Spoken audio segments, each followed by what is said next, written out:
has always been a devil-obsessed conglomeration of Christian misfits.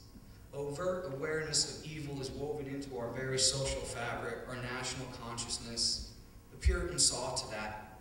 The ground they laid was more than a match for the rationality of Jefferson and Franklin and all those founders who knew better than to be bamboozled by Luther's offspring.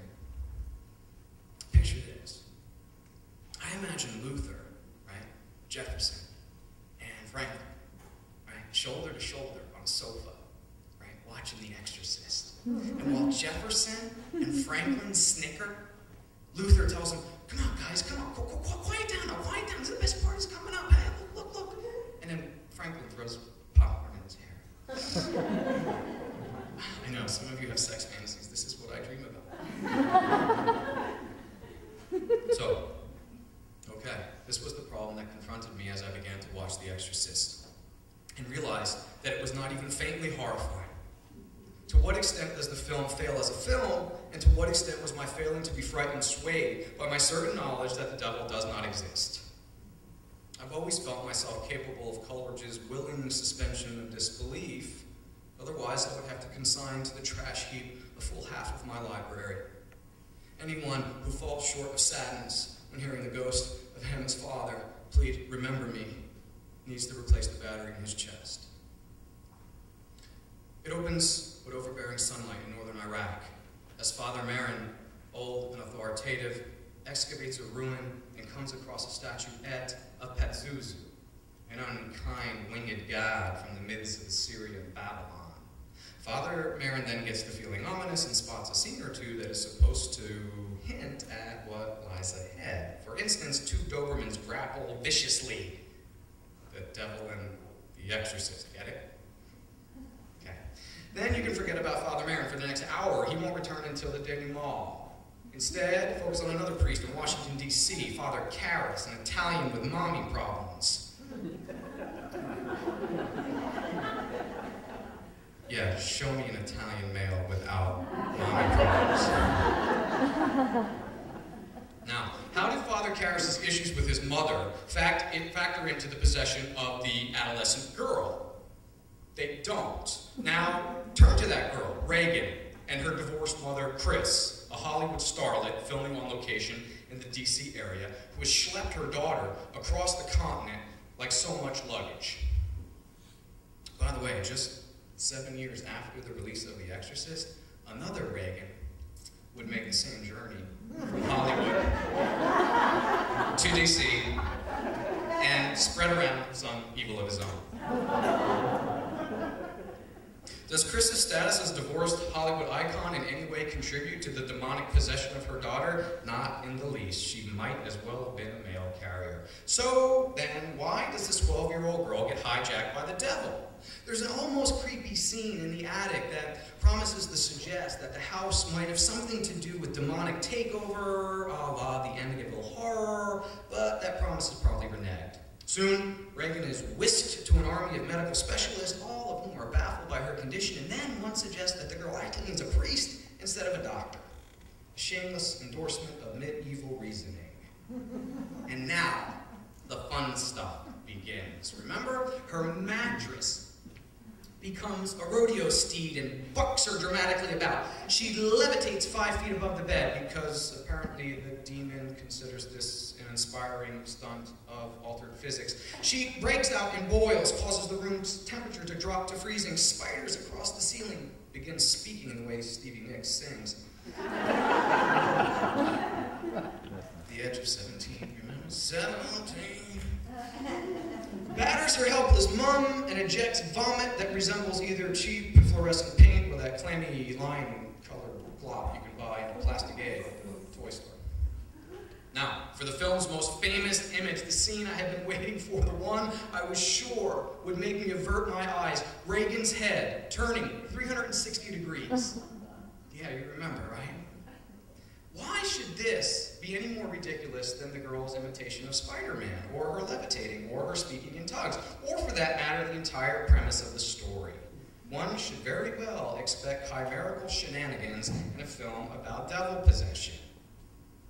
But this particular scene was the moment at which I was nearly born, prematurely in a movie My mother once told me, I thought for sure you were coming out right then and there. This is the scene that causes moviegoers to wince and cringe and then bolt from the room. Aristotle spoke about the superiority of the convincingly implausible over the unconvincingly plausible. Realistic quotidian life rendered in a dully realistic manner is not preferable to an extraordinary, not of this world situation rendered believably. The Exorcist makes clear that there are gradients to the impossible. Reagan's levitation should be categorically not possible, yet in comparison it seems more possible than her head becoming a merry-go-round, right? The reason for this is because nothing else needs to result from her levitation. She can simply plop down onto the mattress again and the magic show is over. But wouldn't a head turn 360 degrees, even a head turned by a supernatural maestro such as Satan, cause fountains of blood and the cracking of bone and then leave one hell of a hack in the girl's neck? None of this ever happens. And I wished it had, because I would have found it less silly. If I sound like a prick who just doesn't get it, I mean only to explain, I do, right? Well, if I sound like a prick who just doesn't get it, I mean only to explain why this notoriously disgusting scene neglected to disgust me despite my wanting to be disgusted. The Exorcist ends with Father Karras' summoning of Father Merrin. The world-renowned demon wrestler shows up and dies of a heart attack in the process of meeting his match. The possessed girl insults Father Karras' mother, and the priest lapses into a blind fury. He begins beating the girl, which is apparently what she needed all along. Because the beating propels the thus far obstinate devil out of the girl and into, yes, into Father Karras himself, who promptly realizes what has happened and launches himself through the window. He dies mangled and bloodied on the concrete steps below, at which point, presumably, the demon flees to Vegas. The moral of the ending? When young girls misbehave, beat them savagely. And they will straighten out.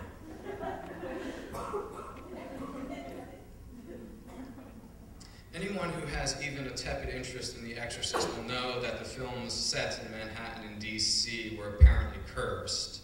Fire broke out, actors were injured, things went missing. If these accidents count as a curse, I'm afraid curses are as common as childbirth. If Mephistopheles was present on the set of this movie, he probably could have caused demolition more substantive than a stolen donut and some sprained wrists.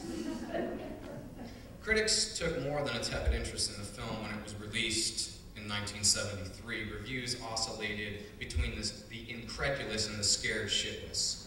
At the New Republic, Stanley Kaufman proclaimed that it was the only frightening film he'd seen in years. The Exorcist will scare the shit out of you. Not a particularly illuminating allegation. Vincent Canby at the New York Times had a sober review. Elegant, occultist claptrap, he called it. A practically impossible film to sit through.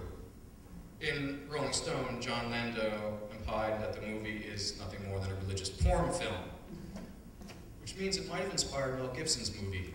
Religious porn film. Do you remember that one? You like that one? In his short book, The Devil Finds Work, James Baldwin, sapient as ever, claimed that the film is, quote, afflicted with pious ambiguity, and at its core is desperately compulsive, and compulsive precisely in the terror of its unbelief. Baldwin here refers to the character of Father Karras, who at a critical junction in the story avers that his belief has gone the way of the plesiosaur. Satan soon comes around to wedge that faith back into place. Baldwin stresses dismay at the situation